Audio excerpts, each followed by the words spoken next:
البحر فأنجيناكم وأغرقنا آل فرعون وأنتم تنظرون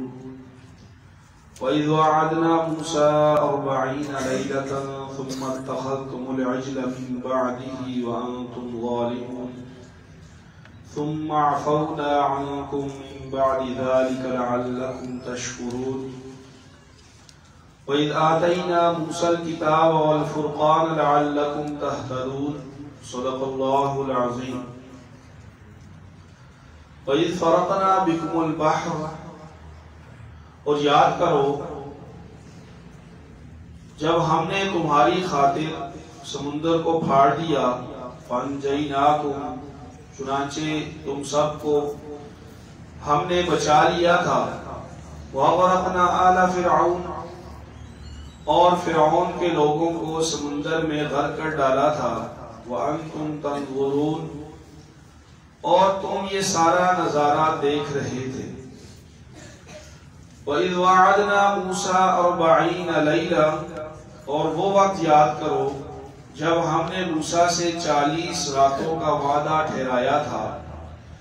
ثُمَّ اتَّخَذْتُمُ الْعِجْلَ مِن بَعْدِهِ وَأَنْتُمْ ظَالِمُونَ، پھر تم نے ان کے پیچھے اپنی جانوں پر ظلم کر کے بچڑے کو معبود بنا لیا،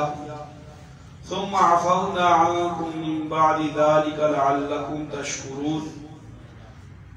پھر اس کے بعد بھی ہم نے تم کو معاف کر دیا تاکہ تم شکر ادا کرو۔ وَإِذْ آتَيْنَا مُوسَى الْكِتَابَ وَالْفُرْقَانَ لَعَلَّكُمْ تَهْتَدُونَ، اور وہ وقت یاد کرو جب ہم نے موسیٰ کو کتاب دی اور حق و باطل میں تمیز کا معیار بخشا تاکہ تم راہ راست پر آؤ۔ ان آیات مقدسہ میں بنی اسرائیل پر اللہ تعالیٰ نے جو جو انعامات فرمائے تھے ان کو یاد کروایا جا رہا ہے کہ یاد کرو اس وقت کو کہ جب ہم نے فرعون اور اس کے ظلم سے تمہیں نجات عطا کی تھی، اور اس وقت کو بھی یاد کرو جب موسیٰ علیہ السلام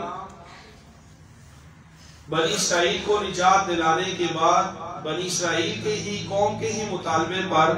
انہوں نے اللہ تعالیٰ سے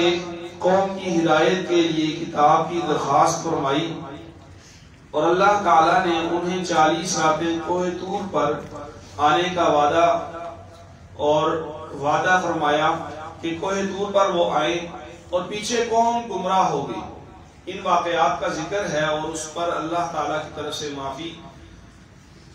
موسیٰ علیہ السلام کی جو قوم تھی بنی اسرائیل، یہ قبطیوں کے نسل در نسل غلام تھے، اور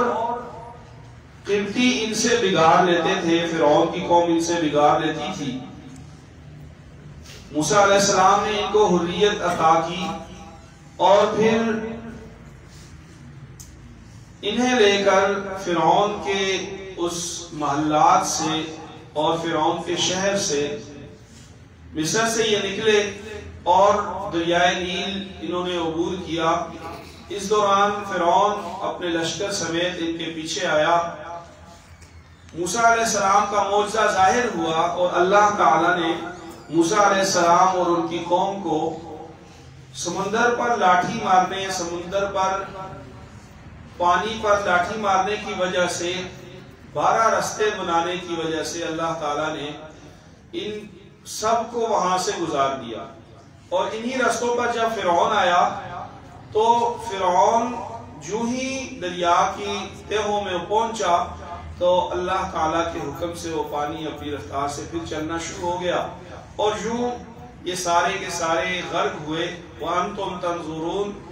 موسیٰ علیہ السلام اور ان کی قوم کنارے پر کھڑے ان کا یہ سارا ڈوبنے کا منظر دیکھ رہے تھے، اور یہ اللہ تعالیٰ کا احسان تھا۔ وہ پھر بنی اسرائیل کو فرمایا کہ یاد کرو کہ تم نے اللہ تعالیٰ کے ہر احسان پر ہمیشہ ہی ناشکری کی کہ اللہ نے تمہیں نجات عطا کی، اور فرعون کی غلامی سے نجات حاصل کرنے کے بعد موسیٰ علیہ السلام تمہاری ہدایت کے لیے کتاب لینے کو طور پر گئے تو پیچھے سامری جادوگر کے فتنے میں مبتلا ہو کر تم سب نے شرک کرنا شروع کر دیا۔ سامری کا فتنہ کیا تھا؟ سامری نے مٹی جمع کی اور ایک بچڑا بنایا۔ بعض روایات میں آتا ہے کہ اس نے حضرت جبرائیل علیہ السلام کے گھوڑے کی پاؤں کی مٹی کو اس کے منہ میں ڈال دیا، اور بعض روایات میں آتا ہے کہ اس کا سٹرکچر ہی، اس کا ڈھانچہ ہی ایسا بنایا کہ جب ہوا اس کے اندر سے تیزی سے گزرتی تھی تو ایک آواز پیدا ہوتی تھی۔ اور پھر سامری نے کہا کہ موسیٰ تو ویسے ہی کوئی طور پر چلے گئے، تمہارا خدا تو یہ ہے۔ اور اس بنی اسرائیل میں ایک حصہ لوگوں کا انہوں نے بچڑے کو سجدہ کرنا شروع کر دیا، شرک کرنا شروع کیا۔ اور موسیٰ علیہ السلام کو جب یہ علم ہوا، موسیٰ علیہ السلام واپس آئے۔ اس واقعہ کا تفصیلی تذکرہ سورہ مریم میں بھی ہے اور باقی صورتوں میں بھی ہے۔ یہاں پہ پھر ان کے لیے ایک سزا متعین ہوئی کہ انہوں نے توبہ کی، تو توبہ کی قبولیت یہ تھی کہ جن لوگوں نے توحید پر استقامت دکھائی وہ اپنے ان بھائیوں کو جنہوں نے شرک کیا ان کو اپنے ہاتھوں سے قتل کریں گے، اور یوں انہوں نے اہل توحید نے اہل شرک کو قتل کیا، اور یوں اللہ تعالیٰ نے ان کو اس گناہ سے معافی دی۔ ثم عفونا عنکم من بعد ذلک، پھر ہم نے اس سارے معاملے کے بعد ہم نے تمہیں معاف کر دیا۔ اور یہ بھی اللہ تعالیٰ کا انعام تھا کہ انہوں نے شرک کیا اور اللہ نے اس سزا کے بدلے ان کی معافی قبول فرما لی۔ اور اس کے ساتھ ساتھ وَإِذْ آتَيْنَا مُوسَى الْكِتَابَ وَالْفُرْقَانَ، کہ موسیٰ علیہ السلام کو کتاب اور حق و باطل کے درمیان تمیز کرنے کا معیار عطا کیا۔ اب موسیٰ علیہ السلام کو تورات دی گئی جو قوم کی ہدایت کا ذریعہ تھی، اسی طرح نبی کریم صلی اللہ علیہ وسلم جو امام الانبیاء ہے، جو تمام مخلوقات کے سردار ہیں، انسانوں کے سردار ہیں، سب سے اعلیٰ و افضل ہیں، آپ صلی اللہ علیہ وسلم کو اللہ تعالیٰ نے قرآن پاک عطا کیا۔ اور قرآن پاک کتاب فرقان بھی ہے اور کتاب ہدایت بھی ہے۔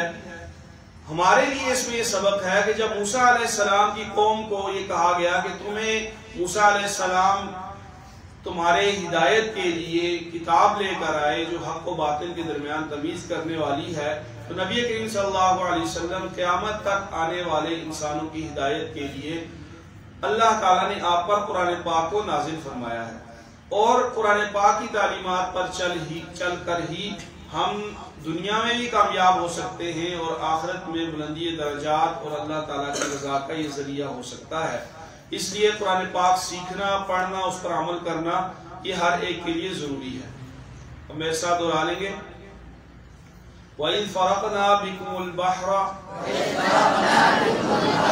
تو یاد کرو جب ہم نے تمہاری خاطر سمندر کو پھاڑ ڈالا تھا، فَأَنْجَيْنَاكُمْ، چنانچہ ہم نے تم سب کو بچا لیا تھا، وَأَغْرَقْنَا آلَ فِرْعَوْنَ، اور فرعون کے لوگوں کو سمندر میں غرق کر ڈالا تھا، وَأَنْتُمْ تَنْظُرُونَ، اور تم یہ سارا نظارہ دیکھ رہے تھے۔ وَإِذْ وَاعَدْنَا مُوسَىٰ 40 لَيْلَةً، اور وہ وقت یاد کرو جب ہم نے موسیٰ سے 40 راتوں کا وعدہ ٹھہرایا تھا۔ ثُمَّ اتَّخَذْتُمُ الْعِجْلَ مِن بَعْدِهِ وَأَنْتُمْ ظَالِمُونَ، پھر تم نے ان کے پیچھے اپنی جانوں پر ظلم کیا، بچڑے کو معبود بنا لیا۔ ثُمَّ عَفَوْنَا عَنْكُمْ مِن بَعْدِ ذَلِكَ، لعلکم تشکرون، پھر اس سب کے بعد بھی ہم نے تم کو معاف کر دیا تاکہ تم شکر ادا کرو۔ وَإِذْ آتَيْنَا مُوسَى الْكِتَابَ، اور یاد کرو جب ہم نے موسیٰ کو کتاب دی، والفرقان، اور حق و باطل کے درمیان تمیز کا معیار بخشا، لعلکم تہتدون، تاکہ تم راہ راست پر آؤ۔ اللہم ارحمنا بالقرآن العظیم واجعلہ لنا اماما ونورا وهدى ورحمة۔ اللہم ذکرنا منہ ما نسینا وعلمنا منہ ما جہلنا وارزقنا تلاوته آناء الليل وآناء النهار واجعله لنا حجة یا رب العالمین۔ صلی اللہ تعالی علی خیر خلقہ محمد وعلی آلہ وصحبہ اجمعین۔